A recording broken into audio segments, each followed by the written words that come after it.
Hello, everyone. My name is Jian, and I come from China.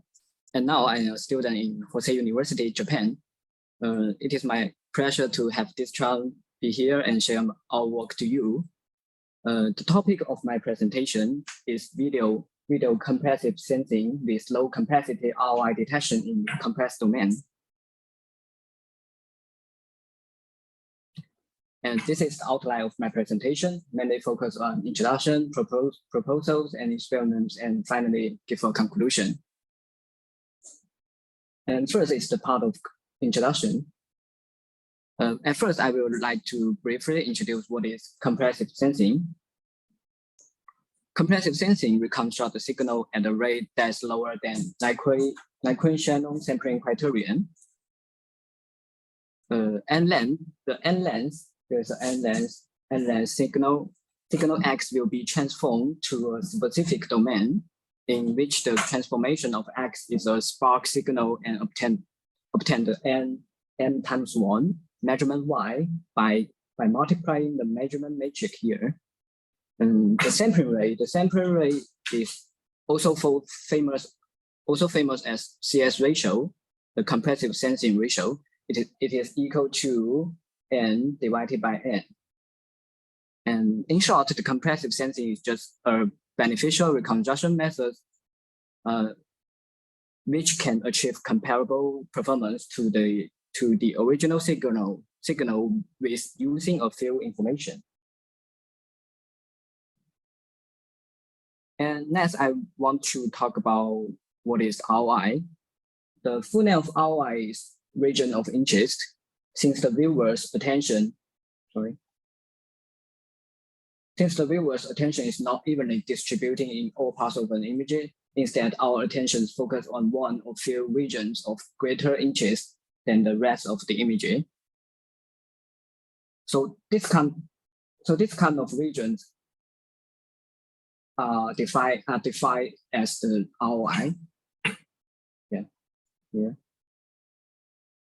And in order to combine the idea of ROI into CS, in general, we have to understand the image semantic compositions and segment the foreground objects, and then allocate a much lower bit budget to encode the pixel outside of ROI than those inside, which can save a significant number of bits without destroying visual quality of reconstructed imaging. So there are some related work. And the first one is called ROI CSNet.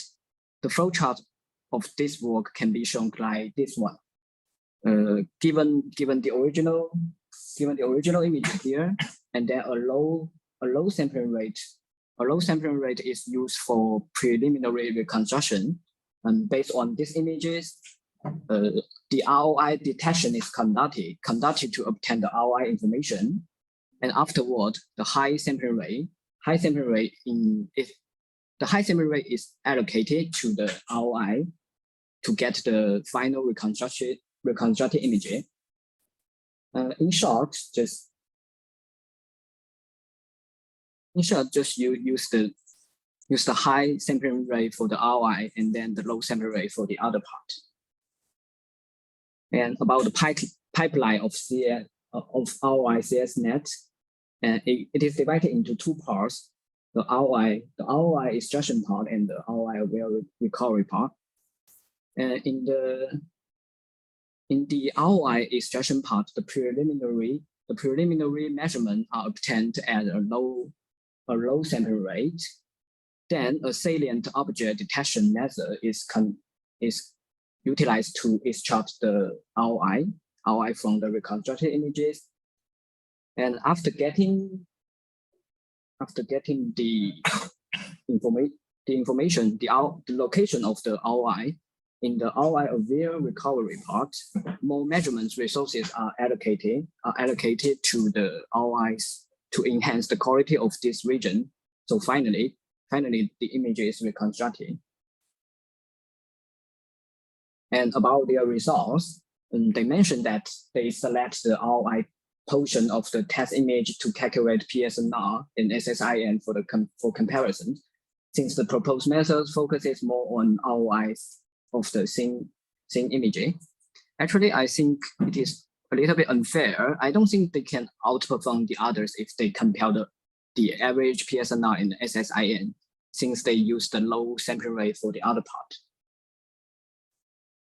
So it is easy to find some drawback from this work. The first one, they lead into an additional network for detecting the ROI, which increase the complexity of the whole framework. And the second, the ROI structure is applied to the recover images, which means they have to sensing and then reconstructing the images twice. And finally, the average quality of the whole images is not good enough. So there is another work presents a similar framework. They also allocate different sampling rate for the different regions, but they directly can detect the object, use the YOLO to detect the object for the raw images instead of the reconstructed one. And the drawbacks of this work are also obvious. Besides the additional consumption and the back average reconstructed quality, they didn't utilize the spatial and temporal correlations in the video sequence, which left a great space to be improved. And because of the characteristic of CS, a lot of video compressive sensing algorithms are proposed for the surveillance system recently. In usual, the surveillance images are captured by the cameras in a stationary position. For example, there are some sequences from the VI-RT dataset, one of the famous surveillance datasets, and I also use it for my previous work before. And this is one of the sequence from this dataset. You can see there a car is moving, and there is a man is walking. So as you can see, most of these videos can be divided into two parts, a fixed background and a move foreground, which can be regarded as the ROI. For this kind of videos, another work, NRVCS,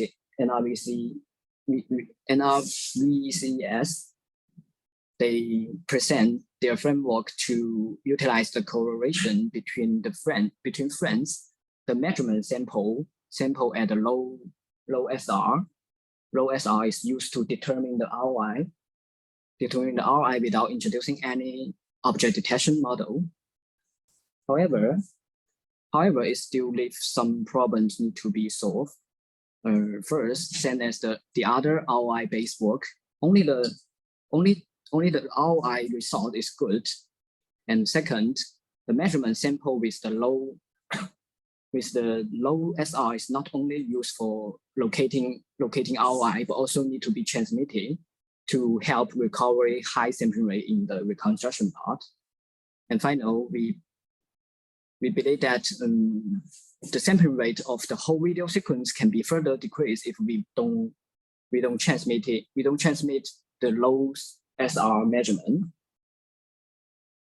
So the main target of our proposals are just to solve these problems. Inspired by the other works I just mentioned, the overall framework of our proposal can be shown like this one. And this is a sequence, and we set the first frame is the reference frame. At first, every single frame will be sampled at a low sampling rate to obtain the measurement Y, and then without introducing any additional network, the ROI is determined by calculating the difference between the reference frame and the following frame. And after that, we can easily get a binary ROI mask and the corresponding coordinates. And then combine with the original friends, we can note which part should be allocated with the high SR. That is what we do in the sensing part. At the decoder size, reconstructed the images by utilizing the coordinates of the ROI with high sampling rate. And then the reconstructed images of the reference friends can be able to provide the non-ROI part. Finally, combine them together to get the final reconstructed friend. In this method, the low SR, the low sampling rate, is just used for the ROI detection without transmission. Only the measurement that sample at high SR is transmitted. However, if the first friend is not the background, or the background has been changed, the proposed framework cannot perform very well. Therefore, we propose the reference friend renewal method to solve this problem. For the video that the first friend is not the background, we still use the high SR to sample it, since it still contain some background information here. After that, the low sampling rate is not only used for the calculating the difference between the first friend and the following friends, but also for comparing with every neighboring friend. Once the difference between sample measurements of current friends and the previous friend is less than K, and lasts for T friends, then we can judge that this is the true background or the background has been changed. Then we assign this friend to be the new reference friend, and then repeat the steps, just the same as the beginning. So regarding to the calculation of the total SR, the SR for the reference friends just the high SR. The high SR, since we need the good quality of it. And for the I friend, because only the ROI part will be sampled, so it can be calculated like this function. And the S blocks and the SOR indicates the area of the reconstructed block and the video and the whole video sequence. This N donates the total number of how many blocks are selected as the ROI. And so to calculate the average SR for the whole video sequence is shown as this function, and where the lambda indicates the number of the reference, how many references we have. And in the next part, I would like to talk about the experiments I have done. First, it's about our experimental setting. We choose the NRVCS as our baseline and then use their reconstructed network to show the result. And because there is not a common dataset of this stationary thing, besides the VIRG civilian dataset, we also created some sequence ourselves. And at the end of this presentation, I will also show some results while comparing with the other state-of-the-art CS algorithm. We will use PSNR, SSIN, and the average SR to compare the performance. And let's directly check the visual result first. In order to easily distinguish the part of ROI, I add a blue mask on it. So you can see that by using the high SR images of the reference friends, our methods can achieve the better performance of the whole video, not only in the ROI part, but also in the other part. And in these comparisons, we show the performance of our proposed RFR methods. At the beginning, the detected ROI part is the same, and after the background is changed, the the RFR will replace the reference frame to this frame. So the detected ROI will be decreased, and also the sampling rate.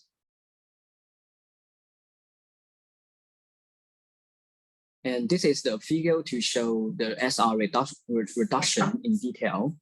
The vertical is the sampling rate, and the horizontal is frame. If you focus on this part, you will find that the blue curve is covered by the orange one, since the reference frame doesn't change in here. And if you look at the curve after RFR, besides the first frame, we use the high SR to sample. The ever flow rate frames, we can only use a lower SR to get the good performance. And we also prepare a video to show you about the SR of every frame. It is easier to see that the SR goes up when the people coming to the scene, and goes down while leaving. The sampling rate we save just because the chair and the toys are regarded as the background here. And we compare the reconstruction result with some state-of-the-art CS algorithms. It is noticed that the SR of our method depends on the ROI. It depends on the ROI, so it is not fixed. We select the low SR and the high SR, to make the average SR is close to the other fixed SR to get a fair comparison. From this figure, it is easy to say that our methods achieve the best performance by using the lowest sample rate. And this is a table that about the average PSNR, SSIN, and the average SR of our testing sequences. Our methods also get the best performance with the lower sampling rate. And this is another tables for the different data sets and different sampling rates. And the performance of our methods of our proposed RFR can be easily seen in this table while using a lower sampling rate and to get the higher values. And okay, finally, I would like to give a conclusion about my presentation today. So the proposed framework is not only focused on the ROI, the quality of the whole reconstructive videos is acceptable. And we use a low SR to detect the ROI, but only transmit the coordinates instead of measurements can reduce the required total SR. And the proposed RFR method successfully solve the problem of the background changing and reduce the required SR furtherly. And we believe that the proposed framework can be integrated to the other existing work to reduce the required sampling rate while getting the same quality of the reconstruction. And this is the reference. And thanks for listening. Thank you very much. Question time. Okay. Yes, please. Yes, go ahead. I have two questions. So the first question is why do you use the lower sampling rate for estimating the ROI? You mean what's the function of the low sampling rate? Yes. Why you don't use the original image? Because this is the ROI detection in the compressed domain. So if we use the ROI detection method, let me show you our framework. So here, if you use the ROI detection method directly for the image, for the sequence, it will increase the capacity of the whole framework. So I think maybe we can directly use the low sample rate for the image, and then we can get the measurement, and we only use the measurement, compare the difference between the measurements. You can easily to judge which part is the ROI. So I think it is more, we can have lower complexity. The second question is, in the next slide, when you show the ROI section, This one? so Oh, and the one in the bottom, this one? yes, the one in the bottom. So here, when you train your network, so you specify a specific class of to detect ROI, or you have a binary map of the ROI. No. About the how to detect the ROI part, we just before the training, we just use the measurement tool. We have a threshold, and then use the reference frames, and then the measurement from the reference frame, and then the following frames, and then Okay. so you understand? I understand.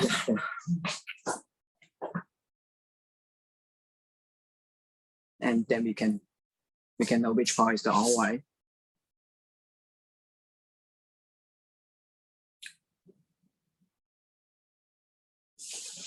Yeah, thanks for the question. Thanks. Further question? Yes, so Jian, you say you have a variable sampling rate. Sampling rate, yeah. It is not fixed, so Yeah, it is not fixed because we have different sampling rate for different parts. yes, is that a problem in your application? Do you need to have a fixed sampling rate or not necessarily? Yeah, actually, for the low sampling rate, we just set it ourselves, and also for the high sampling rate, we also set it ourselves. But because for this part, only these regions are sampled by high sampling rate. So for the total, if it is the whole images, the high sampling rate is the same, but only for this part, the sampling rate will be changed. So that's why our sampling rate is not fixed. Yeah. But do you plan to? Is it possible to have a fixed sampling rate? I mean, You mean just fix the sampling rate? Yeah, that's that what I the think. quality will be. Yeah. I think currently we don't know how to fix the sampling rate. We only can test the sequence and then check how much is the sampling rate. Well, I think maybe in the future work we can try how to fix the sampling rate to make a more fair comparisons with the other fixed sampling rate. I think currently we cannot fix the sampling rate. I think. Okay, thank you. You're welcome. Thanks for the question. I have one. It's probably the only one. But probably because I'm not. So you are, because this is compressed sensing. Yes. You are not in a classical, let's say, video compression encoder, right? Yeah. Yeah. Okay. How does it compare to? You have a sampling rate, so I guess you have a bit rate at some point. Yeah. How does the bit rate compare to the classical video? Yeah. recording? About this question, yes. Currently, because it is a compressive sensing based algorithm, so in most of the compressive sensing algorithm, they only compare with the same sampling rate. Yeah. So that's a good question because actually we have a mask here. So actually we have a actual here. So maybe directly compare with the sampling rate, it is a little bit unfair, I think, because we maybe compare in the BD rate, the bit rate is more reasonable. Yeah. So, but in most of the compressive sensing, they don't. So because there are lots of things that you are doing that would be handled more or less automatically by the video coding. I mean, the search for a reference image, the video sequence is done, and the fact that in regions that do not move, you do not transmit a lot of data, it's also handled. So I would be curious to see how does it compare. Is it better or worse, and if so, why? And I think I'd be very interesting. It's probably because I'm more aware of what happens in the video coding side, but I it see. would be very interesting. But I understand this is not something very common in compressed sensing. Yeah, so maybe in the future, in future work, I will compare this work to the traditional video coding. Yeah. And do you have an idea of if it's better in terms of bitrate, or do you see it worse, or you have no idea? I have no idea No now. idea, okay. So in compressive sensing, we can outperform the others, but I'm not sure if in video coding. So Okay. Thank you. yes, thank you so much.